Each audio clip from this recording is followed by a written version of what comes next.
What is good, everybody? We are live. Welcome into another edition of Major Push Wrestling Talk Show, the podcast where we give wrestling the major push that it deserves. I am your host, Papa Gino Nashef, joined today with a panel of great guys here. We're going to go around, introduce everybody, and then get into the topics that we have for you today. So, first up, piggybacking off of his StreamYard, we have Oofman. So shout out to Oofman. Thank you very much. He's here with us. How you doing, Oofman? Doing good, Papagino, gentlemen. It's going to be an awesome night, and let's talk some lucha libre. Let's talk about it. Yeah. All right. Thank you, Oofman. And we've got Dave returning as well. Dave, how you doing? Doing good. Thank you for having me, Gino. And I'm right behind Oofman. Let's get some good talk about some professional wrestling. Absolutely. I've got a few topics today that I think it could be generative of a conversation. But before we get into that, we have making his debut on the major roster. We have the Renegade of Wrestling, JJ Williams. JJ, how you doing, bud? I'm doing good, man. It's nice to be here. Good to be on your show. I've been enjoying it from afar for a minute and appreciate the offer to come and join you guys this week. So let's get into it. Yeah, absolutely. Thank you so much for the support. And speaking of support, everybody, do not forget to hit that like button, leave a comment. I'll be bringing the comments up on screen like this. You can see your comment, and we will address any decent questions you might have. And it's fun and it's free. So take advantage of that. And we've got, don't forget to like and subscribe as well.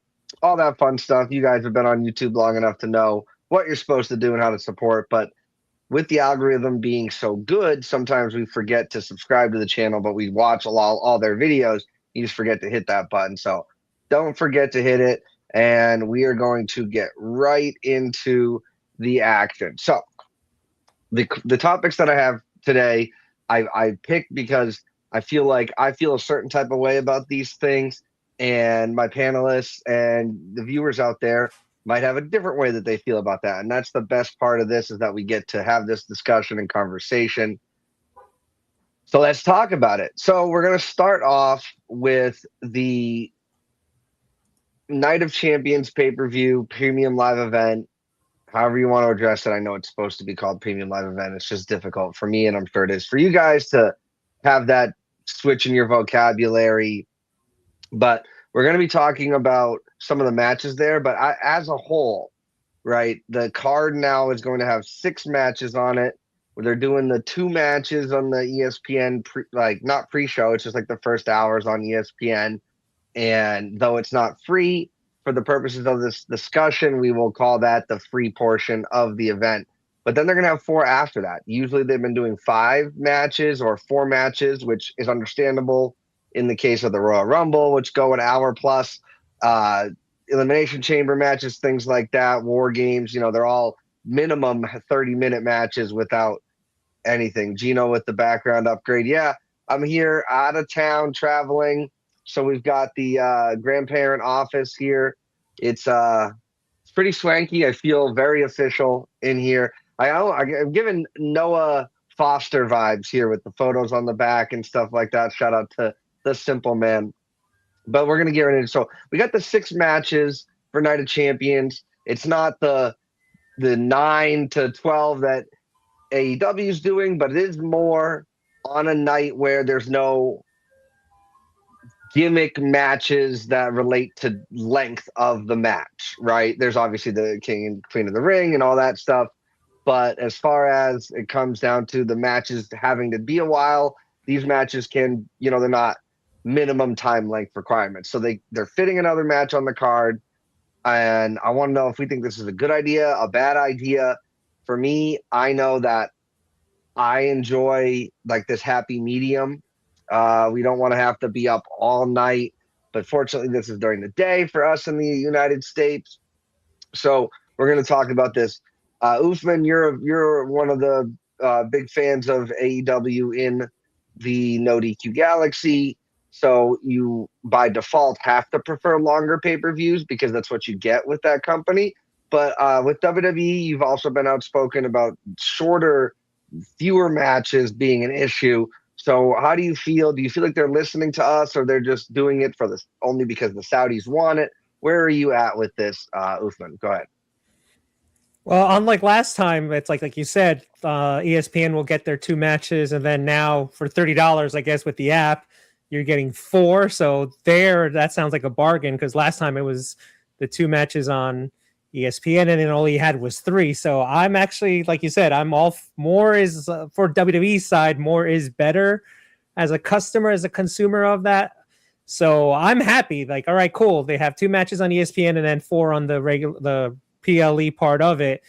Fine, the more the merrier, as long as the matches make sense. Like we could rant about AEW and just throwing 75 matches on their card and all that jazz.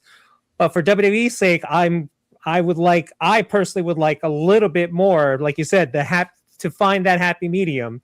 So 6 matches on the card. When I found out it was only 6, like, oh, okay, cool, we're getting there. But I'm pretty sure for the next PLE, they'll probably go back to 5, and it's like lame. But like you said, the Royal Rumble gets usually 4 because of the 2 Rumble matches go an hour plus. But again, I'm trying to find it as a consumer. If I'm paying $30 a month for this PLE, I would like a good, not only a good card with the matches, but I would like a good lengthy card. Yes, not too long, because if it starts at 7, all right. If it ends at 10, 10:30, that's still not too bad. I get it. AEW does start at 8 and then they go till midnight, but that's the AEW shtick.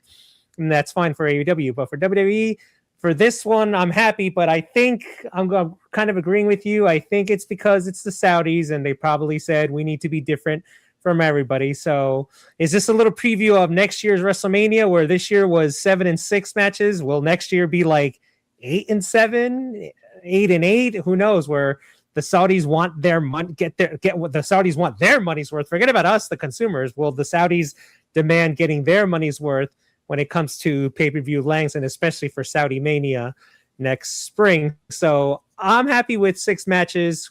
Hopefully this could be it for the future, where Hunter produces 6 matches every pay-per-view. And yeah, like you said, it is in the afternoon. If I remember that it's in the afternoon this Saturday, I'll catch it. If I won't, or I'll maybe catch a replay, or a shout out to Aaron, I'll catch out his review. But yeah, I'm happy with the 6 cards there. 6, 7, or 8 matches, I think, is an okay medium. Even AEW, we just spoke earlier, as of right now, has 9 matches, which is good. Hopefully they don't add like 7 more after Dynamite and then, or Friday night before the show on Sunday. But I'm happy with the 6, and I hope this is the happy medium for the rest of either the year or the rest of the time. Okay, thank you so much. So yeah, the 6 matches that we have for everybody watching, we have the 2 King of the Rings finals. So Jay versus Oba, which we'll be discussing in length in a little bit, and Liv versus Io, which we'll also be discussing. And then we've got the United States Championship match, Trick Williams and Ricky Saints. And then we've got what I believe would have been Jade versus Rhea, but it's Jade versus Tiffany for the title now. And then we have Braun and Seth. I don't know how many times they're going to do this, but you got to get Seth on the card. And speaking of getting somebody on the card, you've got Sami Zayn in that triple threat for the WWE Undisputed, even though it's disputed very much, and championship with Gunther and Cody Rhodes there. So if the Saudis do have say in some of the things, to me, I feel like it's that Sammy's on the card. I don't know if they can say, we want this many matches. And if so, here's Trick Williams, which is great for them, but here's Trick versus Ricky Saints. I personally like Ricky Saints, but I don't know if I'm paying these big bucks that I'm like, that's who I want to see on my show. But they started with that whole, they're getting Undertaker, Shawn Michaels, Kane, all these people out of basically retirement. So it feels like they have a say. But who knows this far into their deal? Because I believe we're coming up on the end of their deal shortly here in a couple of years. So in 2 years, yeah, 2028. Yeah, in 2 years. So we'll see what that situation is. But we all knew it was going to lead to a Saudi Mania at some point, and we're getting that. But okay, so thank you so much, Uthman, for that. And for those who missed it, I put a poll up in the chat. You just type the number corresponding to the answer, 1, 2, 3, or 4. 1 being 4 matches, 2 being 5 matches, 3 being 6 matches, and 4 being 7+ matches with your ideal. Now I'm going to throw it over to the debut of the Renegade here on Major Push Wrestling. JJ, how do you feel about Night of Champions specifically going to 6 matches, and where's that sweet spot for you? Well, first of all, I gotta commend you for pointing out the fact that the WWE Championship is disputed. That's been a huge bone of mine for a minute. Stop calling it undisputed when there's a world heavyweight title. Same here. That's why I refuse to buy that belt.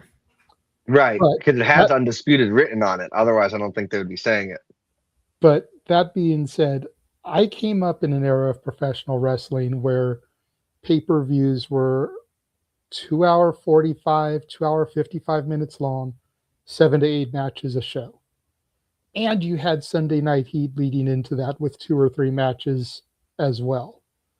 Which that basically would now, by today's standards, be your buy-in, your 0 hour, your countdown show. Granted, Heat ran every week, even if there wasn't a pay-per-view, but on the weeks of the pay-per-view, you still had additional matches that kind of tied into the grander scheme of the show. So for me, 7 to 8 matches, I think, is the sweet spot. I like that this show has 6 instead of 4 or 5. I think the key when it comes to the pay-per-views, though, is the advertising. It doesn't matter how many matches are on the show when you've got all the advertisements. I miss the days where we got pay-per-view video packages to hype up the next match. There's a reason why Austin Rock WrestleMania 17 My Way lives rent-free in fans' brains, because stuff like that was so good. I understand ads during the weekly television broadcast, but for the premium live events, there should not be any. None. I could maybe excuse one just before the main event, just as a little bit of extra, bathroom break time before you get into that last major match. But these advertisements before and after every single match on the show, taking away from time that could be given to an additional match on the card. That's where I have my major issue. But seven matches, maybe 8, somewhere between that 6 and 8 range, I think, is the sweet spot for me, Gino. All right. Thank you so much, JJ. Very well put. And we love having you here. You're great at sharing your opinion, and you're great with the work that you do on your channel. We will plug that here at the end for sure. And it will be in the description of the video as well. So everybody go check that out when you're done watching this. Now, you did bring up a point that I did want to address, and I actually already had WrestleMania 17's card pulled up for this discussion, and then you bring it up, and I can't see any better time than to discuss this. So we'll do this right here before we throw it to Dave. So WrestleMania 17 X7 had 12 matches, including the pre-show Sunday Night Heat, whatever. That match, which was 2 minutes and 46 seconds. We also had the Taz and APA match, was under 4 minutes. China defeated Ivory in under 3 minutes. Iron Sheik won the Gimmick Battle Royal in under 4 minutes. Right. Eddie Guerrero was defeated Test in under 9 minutes.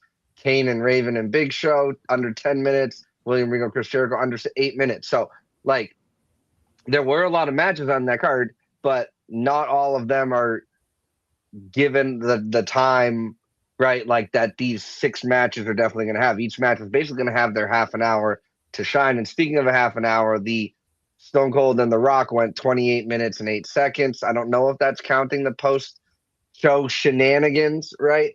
But it kind of forces you to be like, okay, well, do we want a lot of matches, but not every match is given, maybe time to breathe? Is that how you make a good card? You have the undercard, be what it is, and then the main event is the shine, is the whole thing. Like, So that's kind of where my head goes, because with AEW being, 9 matches so far, every one of those matches is going to be given like 20 plus minutes, right?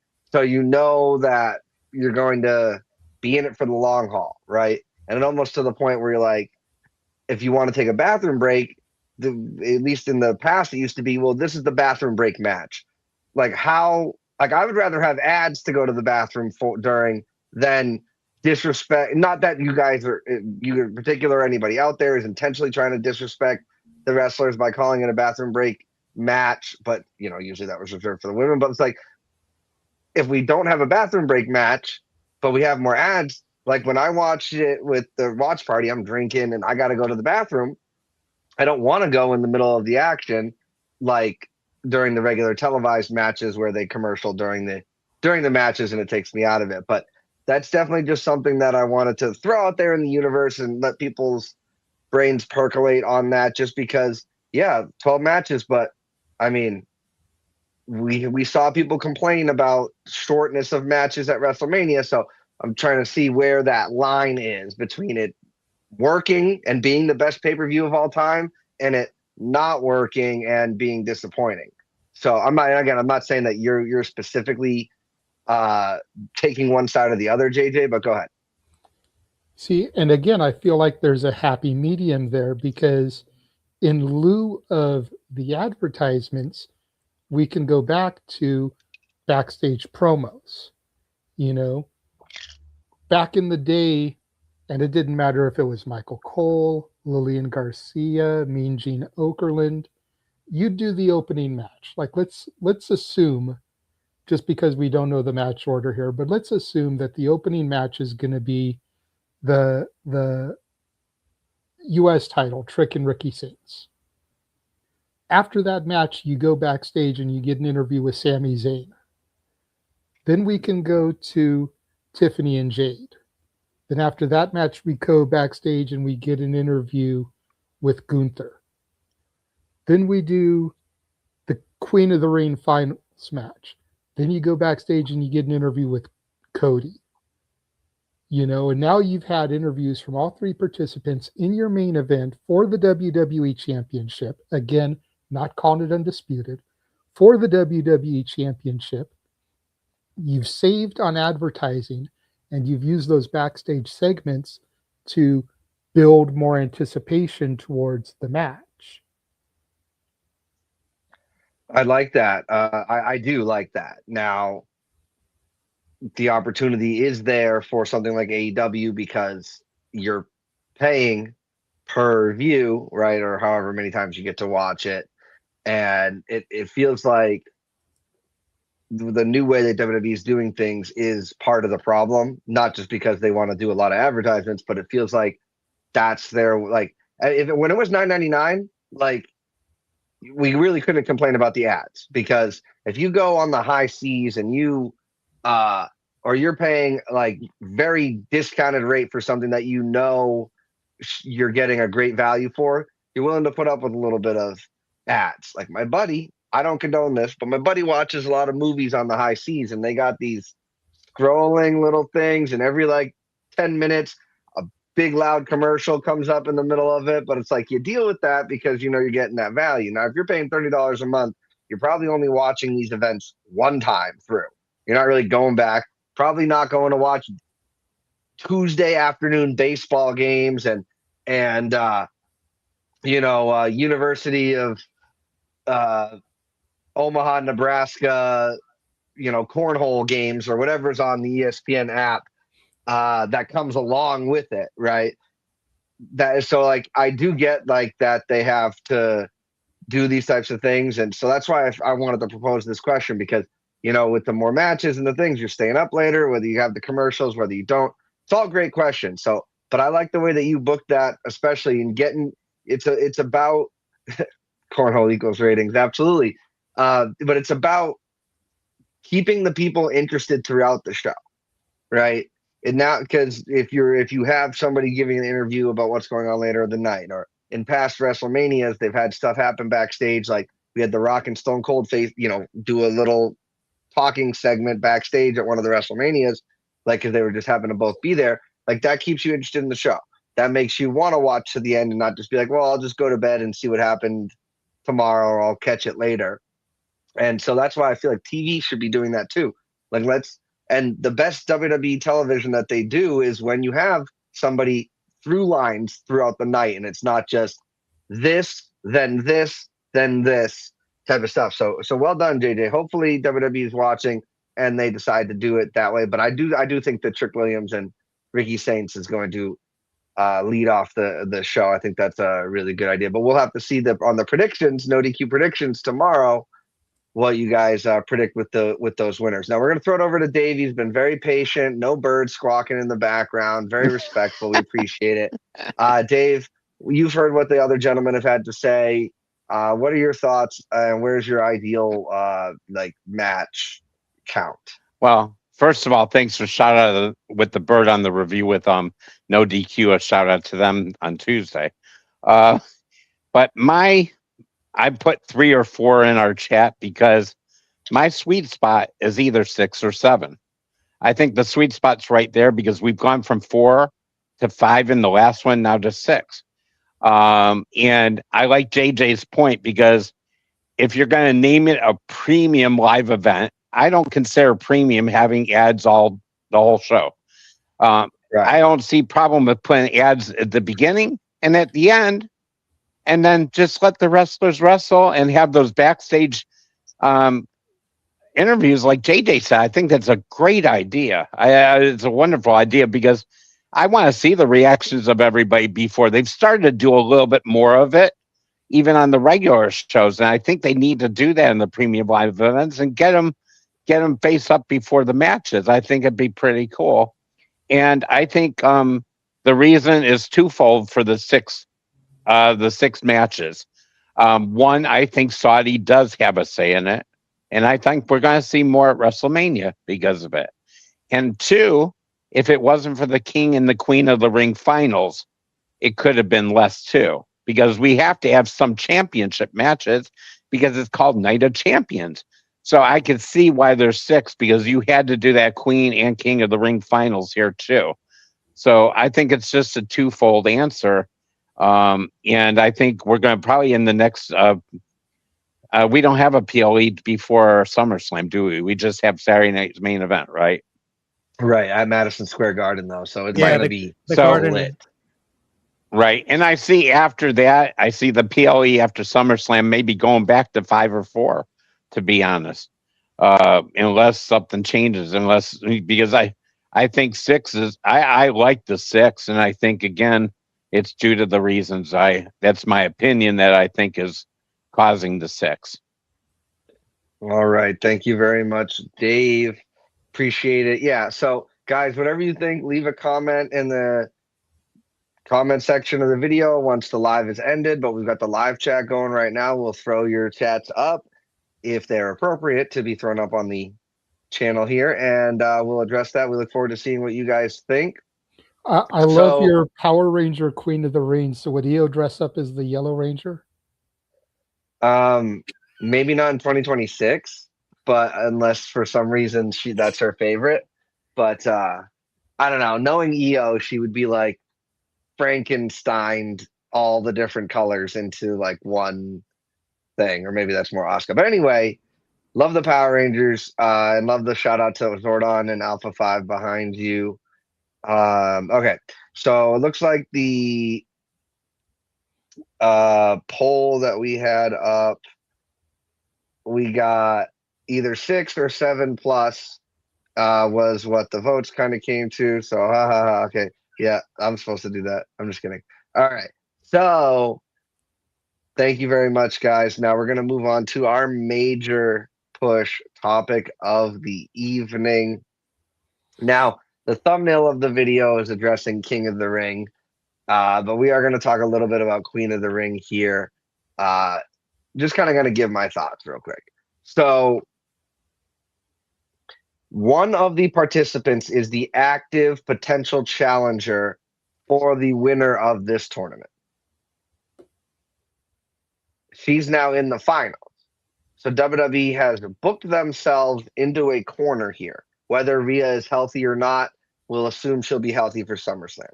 So we'll leave all these things on the table here. Either Io wins and beats a current women's world champion, and then what? Then challenges her.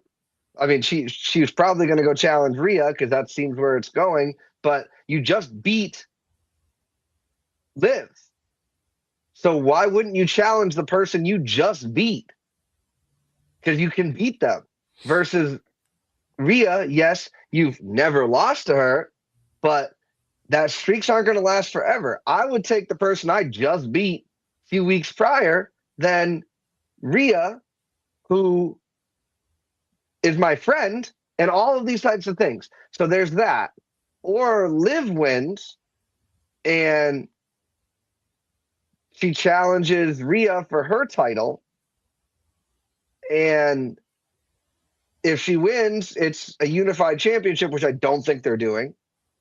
And if she loses, then she doesn't lose her title because her title wouldn't be on the line unless they book it that way. But then that takes away from the champion versus champion crown jewel stuff that they're going to be doing soon.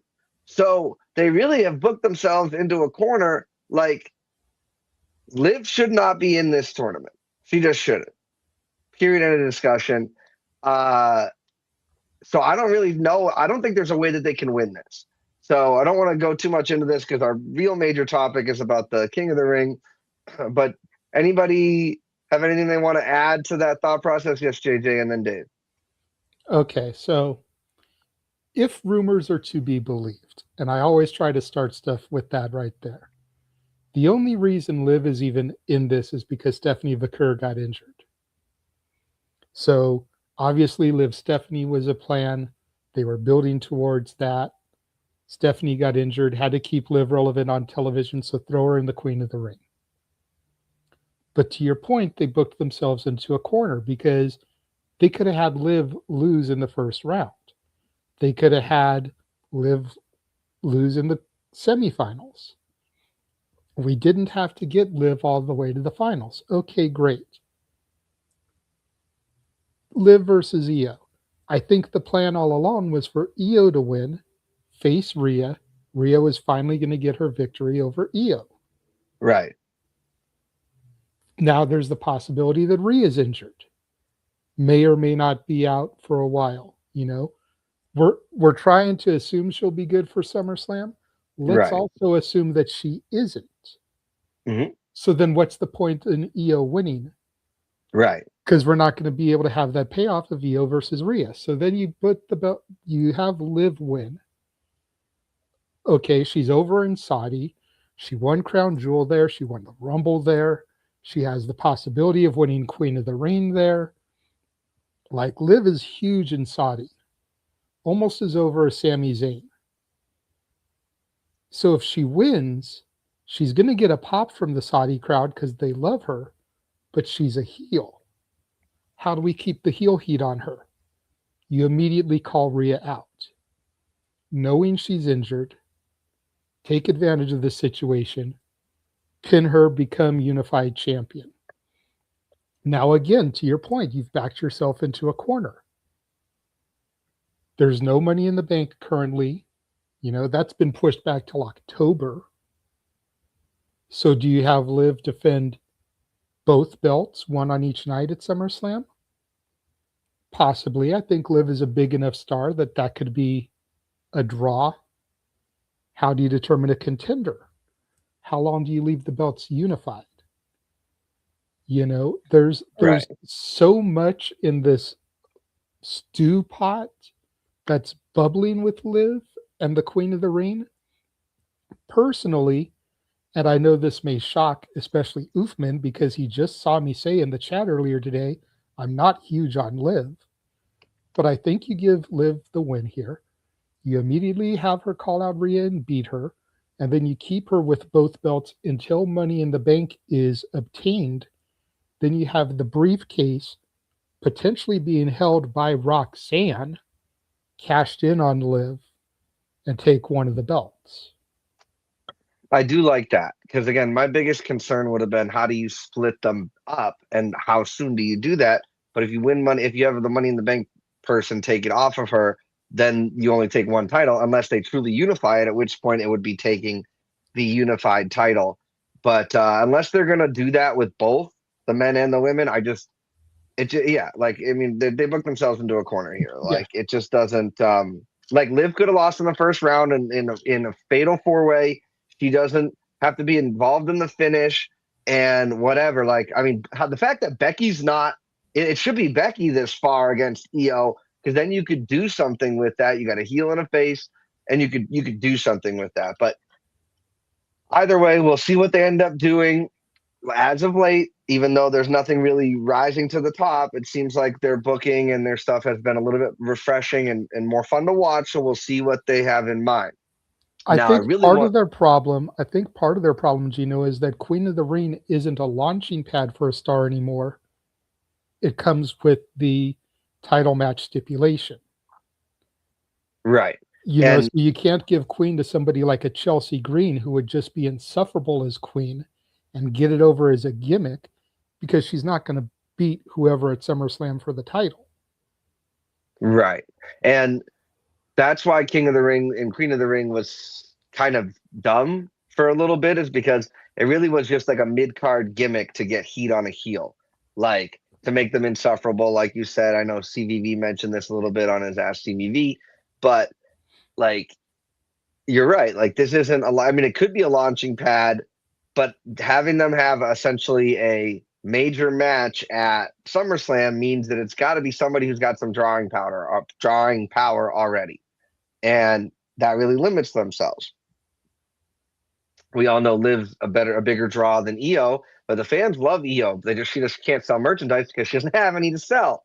So it's just really difficult with that. So thank you so much, JJ, for that 100%. But I really want to see our thoughts on this because it feels like WWE is looking at things one way and the fans in the IWC are looking at things a different way. Yes, Dave, you were waiting patiently for the women's match. Yeah, I think you have a great point, Gino. It doesn't make sense if she beats Liv that she doesn't want to beat her again. But this has been all crap. And JJ, I know, mentioned they wanted to keep Liv relevant. You know how they keep her relevant when Stephanie got hurt? Use creative and build another story. They could have had another opponent by now. They could have pulled the trigger on Roxanne, or they could have had EO pull the trigger with her prior and go face Liv for the championship here even. My thought is the person that should have won this, the Queen of the Ring, or should be in it should have been Raquel. They had the story about the Rumble. They've had dissension. Raquel's been pushed back, her and Roxanne, at every point by Liv. Raquel should have won the Queen of the Ring, and they should have gone old school, like what they did with Orton and Batista and Triple H back in the day. They should have made it look like, okay, Liv says we'll have both titles. We'll share. Raquel, you win it. You go after the title. You go after Rhea, and instead of trying to hog it herself. And then they should have had the turnaround where Raquel says, "I'm going against you." That's really how they should have played this. The creative with the Queen of the Ring has been pure crap, in my opinion, and they haven't set this up right. They haven't built it up. I don't think it. And again, Gino, you made sense. It doesn't make sense. If EO wins this, why wouldn't you want to go against Liv and not your best friend?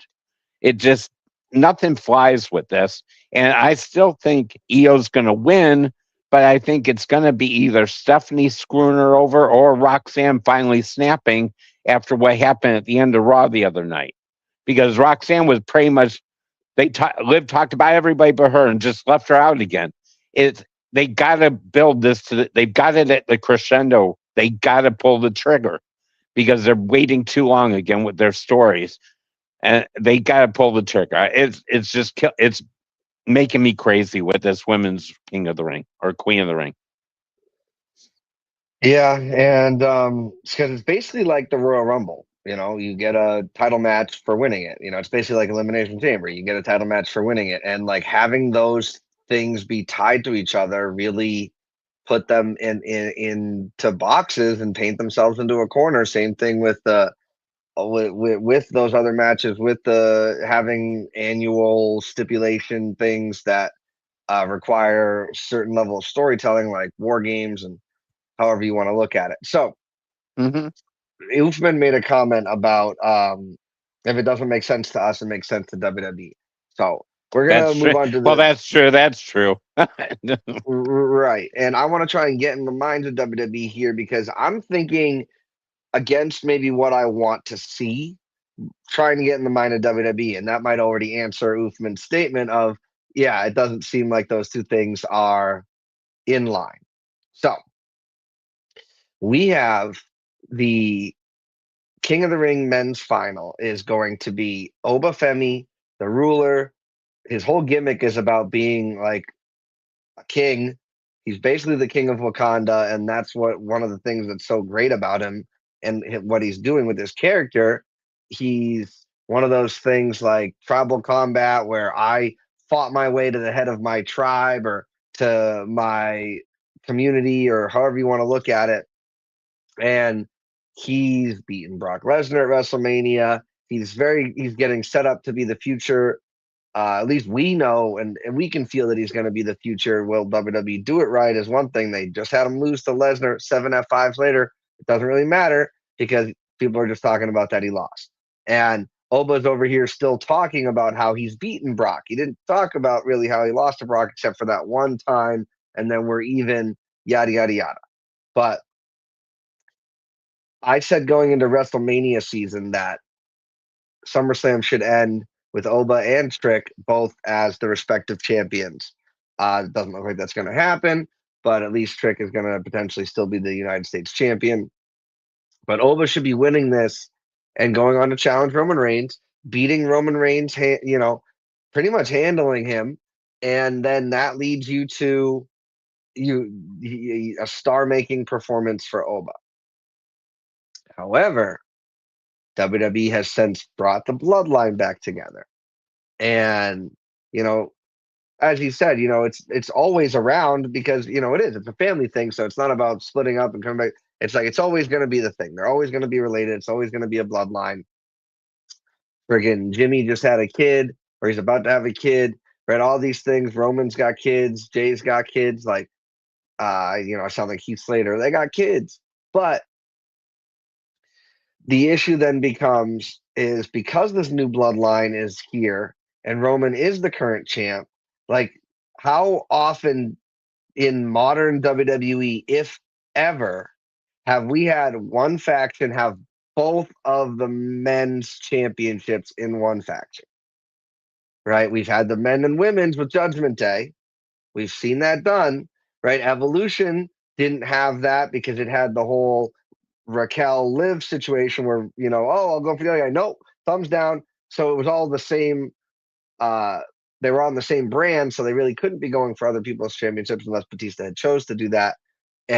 But this is the opportunity to do something that theoretically, to the best of my knowledge, has never been done before. And I feel like WWE is not going to just have Roman lose the title anymore because he needs to be the head of the table, tribal chief, all of these types of things. And it's just getting started again. Say what you want about whether you like it or not and whether you want it or not.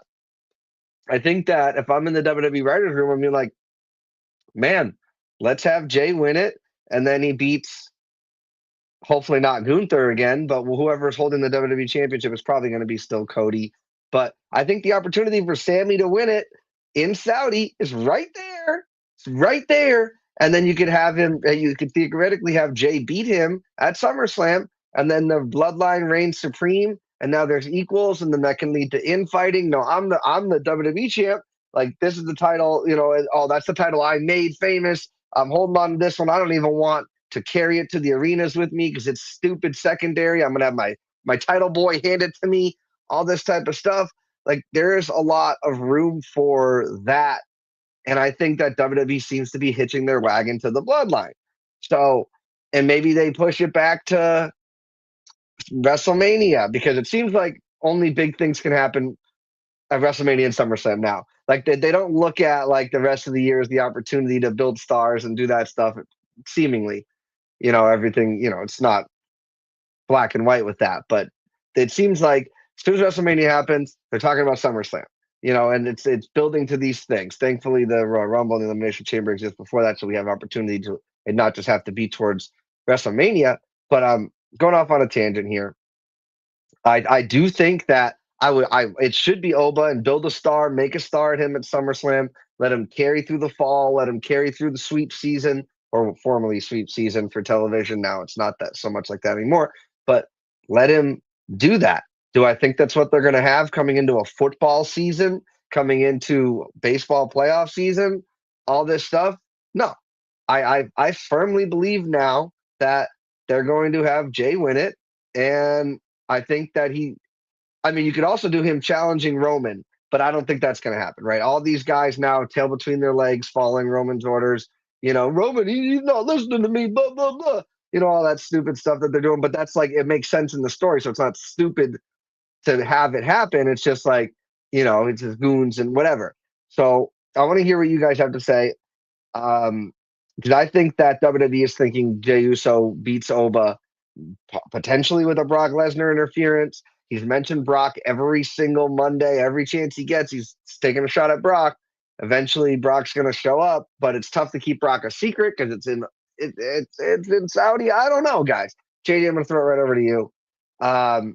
Who do you want to win, and who do you think WWE could do more immediate storytelling with this King of the Ring winner? Go ahead.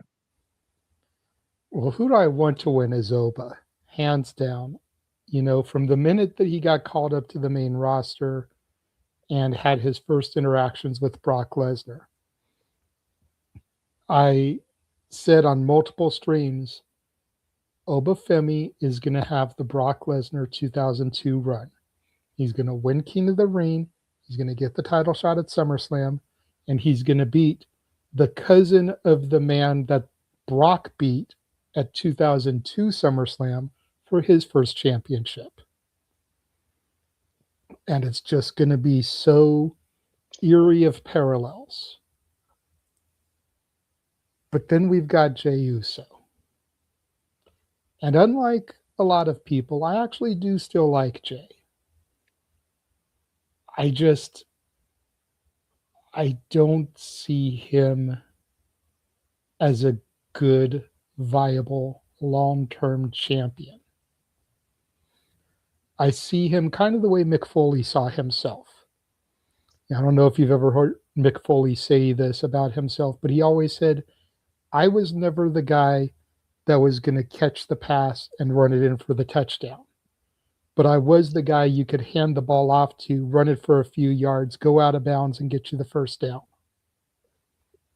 while you figured out who you wanted to get the ball to get you that touchdown. I see Jey Uso in that position. He's the guy you can give the ball to, run a few yards down the field, go out of bounds, get the first down. You got to pause, move the chains down the field, reset.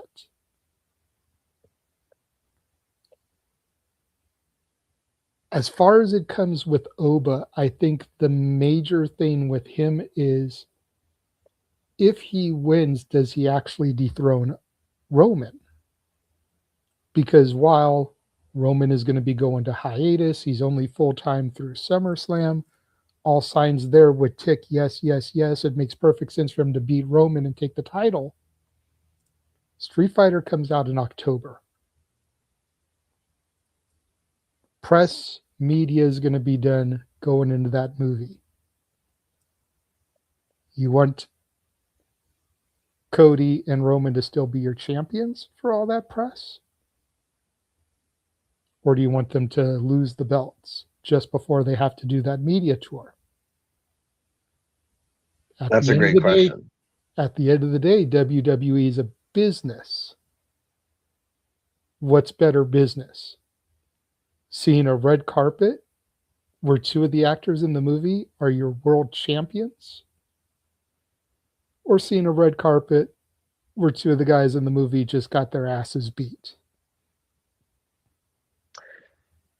I think that's a very good point. Now, just to play devil's advocate to that, because I do think that's such a great point. I think that somebody going against that would say, well, they need the time off to do that type of intense media junket tour.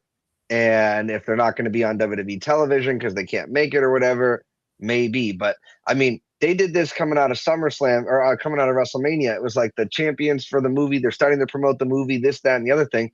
But, at the same time, WWE doesn't, from what I understand, it's not a WWE Films movie. Right. So WWE could give a crap theoretically.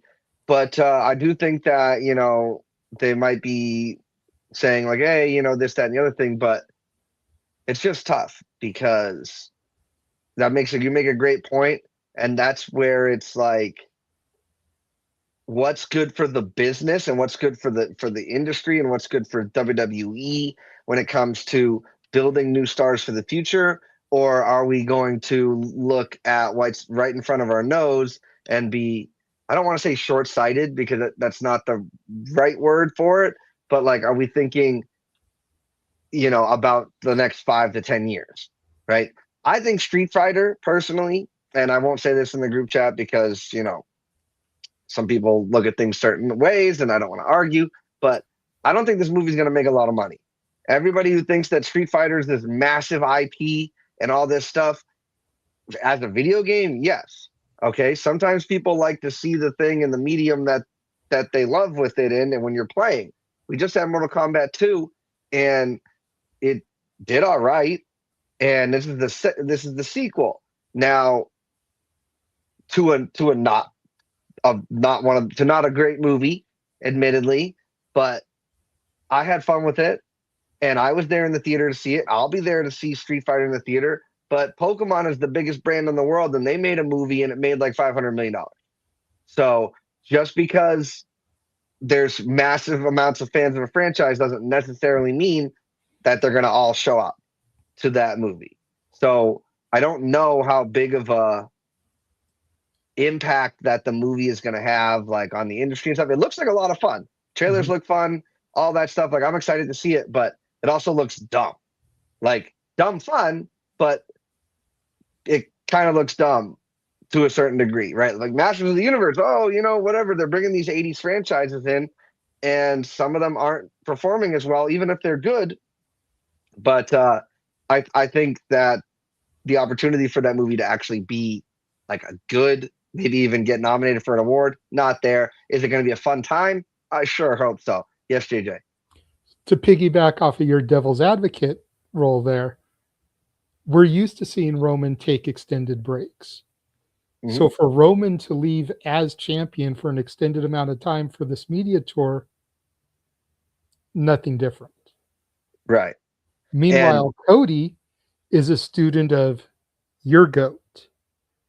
And let's not forget that when your GOAT was filming The Marine, 12 Rounds, some of those other WWE films, he was on set Tuesday through Sunday, but he was back on Raw on Monday. Okay. Cody's very much a student of that philosophy. He'll be doing that media tour Tuesday through Sunday. Wherever they need him to go for Street Fighter, he's promoting that movie. He'll be back on Raw. He'll be back on SmackDown on Friday. Yeah, and then he'll be back on that media tour. You're absolutely right. You can do both. I mean, filming schedule and a media tour have that same style of schedule, but sometimes you might be traveling a little bit. It just depends on the movie and the project. So we'll have to see. And if WWE wants to piggyback off of the promotion of Street Fighter for their wrestlers, then that could be their way of saying, well, we don't really care about enhancing Street Fighter, but the more people that see Street Fighter that aren't WWE fans, maybe they'll come over to WWE. It's funny. Cody's starting to look more and more just like Guile to me in general. So I see him, I'm like, that's like, it's Guile. But all right, so we're gonna move on now to Uthman.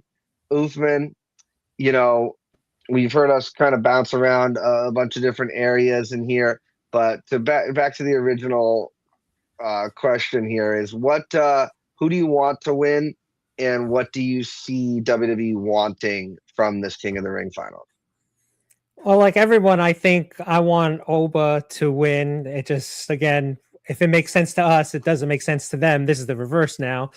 But now I'm reading some rumblings in the intranet that maybe they're going to save Roman and Oba for WrestleMania next year. It's like, I hope not. I must flash again. I'm the flashback guy of YouTube.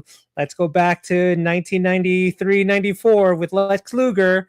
Like, why didn't they give him the belt at SummerSlam? Because Vince wanted to crown him at WrestleMania 10. Well, as we headed to WrestleMania 10, the fans were just not buying Lex Luger. That's why we had the Royal Rumble 94 end like it did with Brett and Lex Luger. Referee lifts Lex Luger's hand. We got a couple of cheers. The referee lifts Brett's hand, and the roof explodes. And then look what happened at Mania 10. So I hope they don't wait to pull the trigger on Oba till Saudi Mania next year, because that's still a long time. The whole Lesnar thing, again, had Oba beaten Lesnar at Clash, then it would make sense for Lesnar to cost Oba either the finals or maybe the match at the SummerSlam for the title. But I don't understand this Oba picking a fight with Why are you going to poke the bull? Why are you going to stab the bull in the eye? And it makes zero logical sense. But like I said, if it doesn't make sense to us, it makes sense to WWE. So I hope Oba wins it. I hope there's no shenanigans, but there will be. And I hope he goes. And if it is true that Roman is going to go away, all right, I like having champions on the shows. Like MJF is on the shows. He's maybe not wrestling, but at least he's there. It's nice to see. As you can see, I'm the belt guy. I like to see the belts on the shows to show like, hey, you're the champion and you're there. Cool. We've gone through Roman disappearing with the belts before. I don't want to see the sequel. Sometimes the sequels are not better than the original. There's the exception, The Dark Knight, Terminator 2. But other than that, the sequels don't do better than the original. So if Roman is still champion and he has to do this press tour, but like I said, like you said, Gino, and JJ said it too, it is a business. Like when The Rock was champion, when he beat CM Punk, he was going on Tonight Show. He had the belt with him. It makes the company look good. And we just saw the New York Knicks win the NBA championship. What was the first thing that I saw during the celebration? I saw a WWE championship belt. So to see the belts at the red carpet, like you guys are saying, for business is good. It's WWE going like, hey, look, shiny little thing and all that. And again, and plus, as the new belts are made today with the huge network logo, as we know them as, the network, the logo is front and center. It would be, I hate to use the phrase, but it's good for business on that end. So I truly hope it's Oba.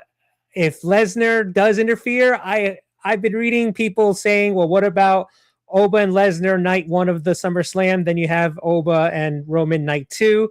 Sure, have Lesnar try to cost Oba the finals, have it backfire, and then Oba wins King of the Ring, goes to the SummerSlam, but then you just have now Lesnar sticking his nose in, going like, no, let's end our confrontation first. Have it, again, them night 1, then Oba goes for the title night 2, maybe something like that. I don't know if it's overexposure for Oba. I know he's over now, but maybe that's too much too soon. Who knows? Like you spoke about a couple weeks ago, are they putting the brakes on Oba because they don't want him to get a big head, or pull a Lesnar of 2004 where, you know what? No, I think I could do better somewhere else. And like we said earlier with the Queen of the Ring, like I think they just backed themselves into a corner logically. But again, using logic in an illogical situation, I wish they would have had Oba go 2-0 on Lesnar, so Lesnar could be the one attacking Oba versus Oba for reasons poking at the bear. So in the end, I hope Oba wins, and then we'll go from there. But we still have time. We'll find out on Saturday. Will there be shenanigans? I do predict there'll be shenanigans, but I hope Lesnar tries to interfere. It backfires. So now it gives Lesnar now more reasons to go after Oba versus just like, oh, you called me the B word. Oh, apparently that's the trigger word in wrestling. The B word, and your nuts are in your wife's purse, I guess. I don't know. Or calling someone old. So I don't like how we got here, but we are here. The show is a couple days away. Hopefully it makes sense and it's entertaining, but I guess we just have to literally wait and find out to see what they do. Yeah, we will. And shout out to Vinny. He's had a couple comments here in the chat that I've been pulling up on the screen. His most recent one, I really think that Oba on both nights is overkill. I hate my top guys wrestling both nights on the same PLE. You know, I kind of see where you're coming from there on that as well. You know, that is the rumor, but I mean, you don't want to make Roman look too weak, and somebody beating you on the second night of a back-to-back. It's like in basketball or baseball or something. It's like that's like it looks really bad. Like I don't think Roman loses anything just losing straight up to Oba, but him going through hell with Brock, barely winning against Brock, and then coming back and like having enough energy the next night, like that, I think is not helpful to Roman. So you got to, we're trying to balance all these pieces and stuff. And at the end of the day, there will be shenanigans. We've got Jey Uso, the Bloodline, solos, MFTs, and all that stuff kind of coming into the play here. You got Brock looming. Somebody's going to get involved in this match, and it just depends on who's going to end up winning. Now, Dave, you've been patient. We appreciate that. What are your thoughts when it comes to who you want to win this King of the Ring match and what you think WWE actually might go with? It's not necessarily a prediction. It's just kind of where their headspace might be at. It's great points by JJ and Uthman and you. I'm gonna be devil's advocate again to JJ. Roman went away. They definitely don't want a champion that's going to be going away. So he said when he won this time, he's going to be around. So the key is if he is going to possibly be here longer than the summer, he may keep the title. But I'm definitely with Uthman. I'm sick of the part-time champions. And if they wait till WrestleMania to put Oba in that spot, it's the biggest mistake because I think he brought up a great point. Lex Luger was as hot as a firecracker, and they cooled him off. And it just if they can't screw up this. This is something that the way they brought him in with beating Brock, and definitely he should have gone 2-0 against them. And at this point, definitely I want Oba to win. But when is Brock going to try to screw him if he is? Is it going to be against Jey? Or is he going to wait till SummerSlam? Or is he going to wait till after the match with Jey? And I know how you feel about making Roman look weak, but the way they backed themselves in the corner, and Uthman just mentioned this, JJ talked about Liv maybe doing double duty at SummerSlam. The only way to take themselves out of this is because of the bad storytelling with Oba calling out Brock is Oba wins this match against Jey with trying to be interference from everybody. And then Brock's still pissed off at him and says, I want to wrestle you at SummerSlam in the first night. It's going to be your championship chance against Roman versus my career. I mean, it sounds like a crazy idea, but everybody's been saying is Brock retiring in Minnesota in his home where he was from.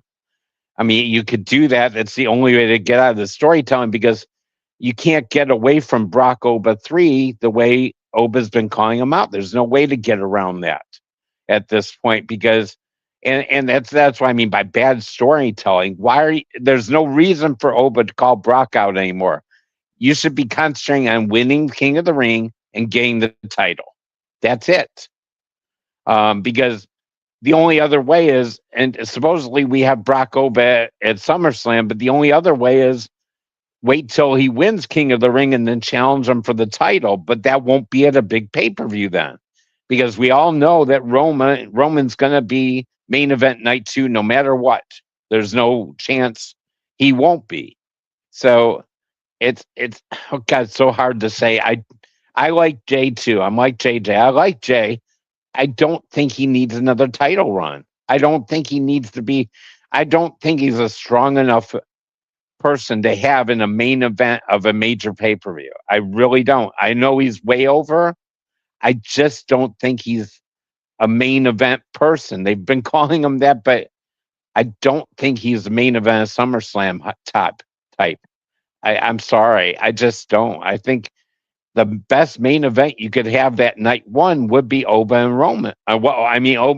It would be Cody and whoever, and then have Oba and Roman on night two. But it's all signs are pointing towards Jay winning this, and I'm torn right now. I know we have a prediction show coming up, and I'm torn on that. Who's going to win that match because it's just I don't know. I'm so confused about where they're going with this story at this point. Because it's just making I think it's making Oba look like he's indecisive. Does he want to fight Brock more than winning the title? He should have been talking only about winning King of the Ring and then taking out whoever. Leave Oba in the background. Leave Brock in the background and wait on that because now we know Brock has to have a match at SummerSlam. So if it's not Oba, then is it Gunther? Because Gunther's going to probably lose this weekend. And you're not going to leave him off SummerSlam, and we got 2 months to go. So there's plenty of time to build stories here.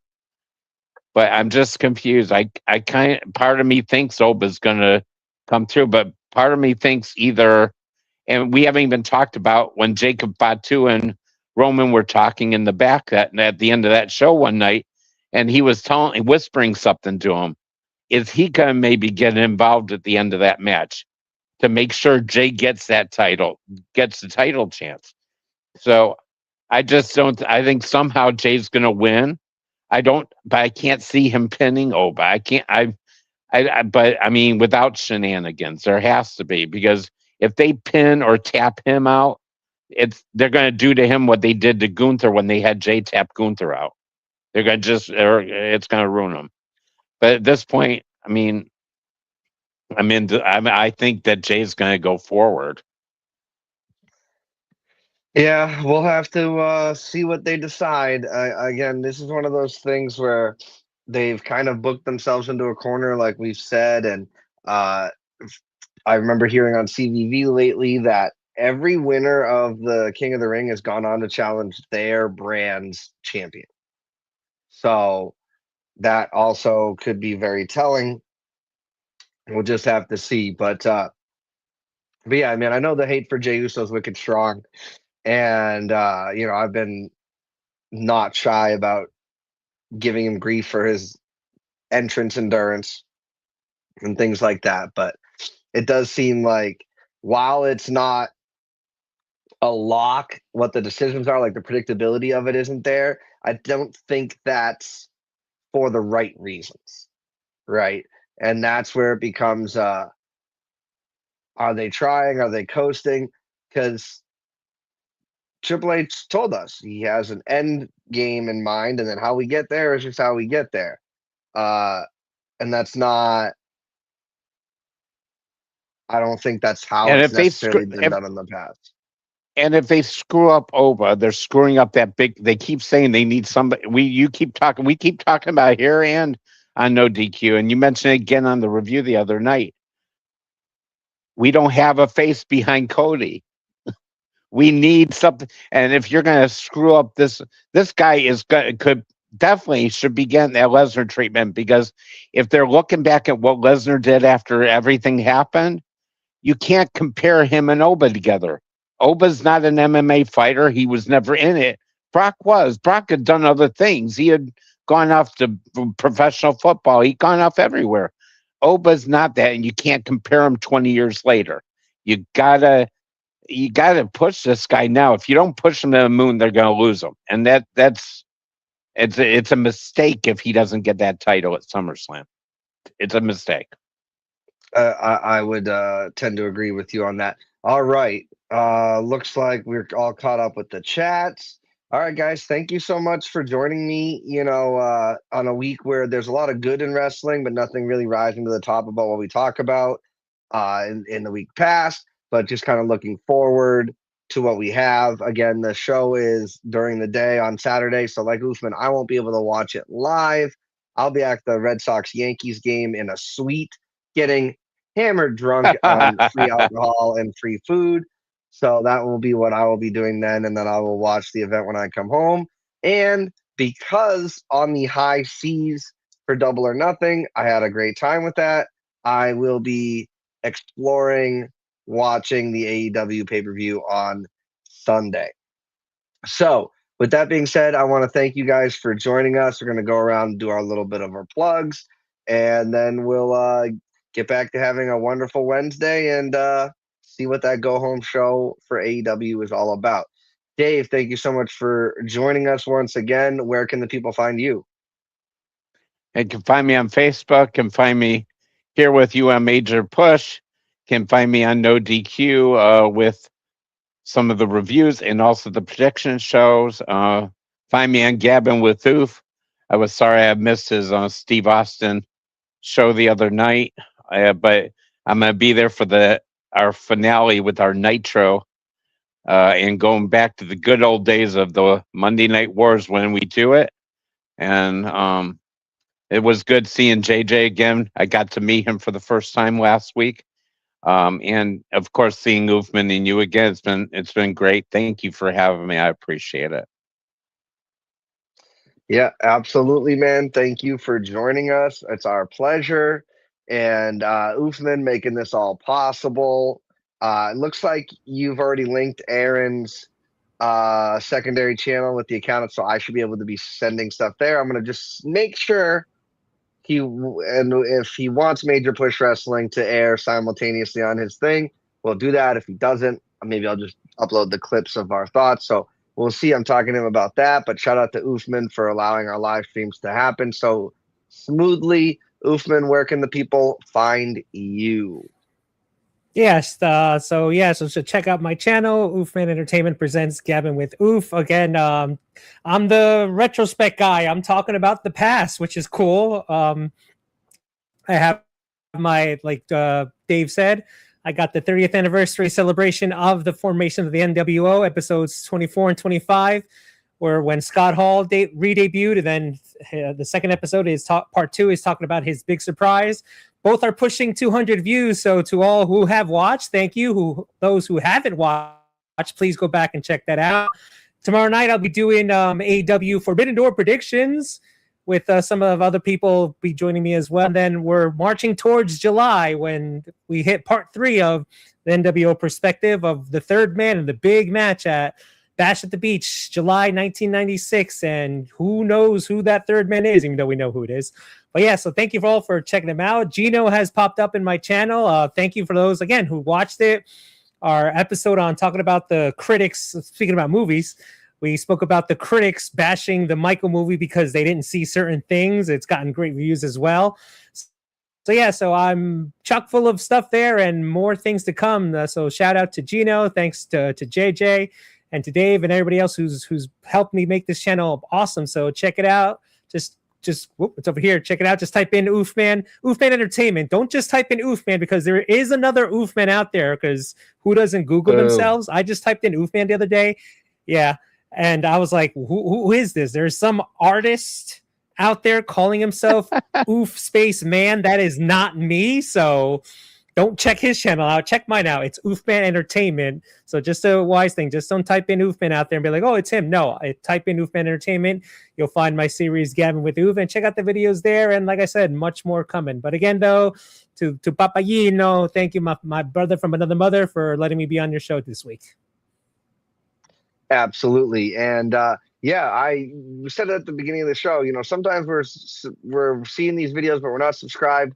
I just realized that the Major Push Wrestling YouTube show was not following or subscribing to Oofman Entertainment. We just got that taken care of. So shout out to Oofman and go check him out and go check Dave out. And last but certainly not least, our debut, hopefully first of very many more, the Renegade of Wrestling, JJ Williams, who's had he was gracious enough to bring me on to do an interview with one of the wrestlers, who I am now a big fan of after that interview. So whether you like listening, whether you like participating, JJ, where can the people find you? Well, I'm all over the internet. You can find me on Instagram at the Renegade JJ Williams. You can find me on X at Casa D18 Studio. My YouTube channel is Casa D18 Studios with an S. Also on X, you can follow SR Studios 2024. That's the account for the Simply Reliable Studios. Myself, Noah, and Walter all have access to it. I'm just the one that's the most active on it. That's where we promote all our upcoming interviews and big things. We do have an interview coming tomorrow with the Pro Wrestling Symphony Tag Team Champions, Royal Prestige, Tavon Jordan and Majestic. We've also got some bigger names in the pipe. Haven't officially announced some of them yet, but I do know we've announced come the end of July, once the 90-day no compete is done, we will be welcoming former Wyatt Six member Joe Gacy for an interview. So got all that coming up.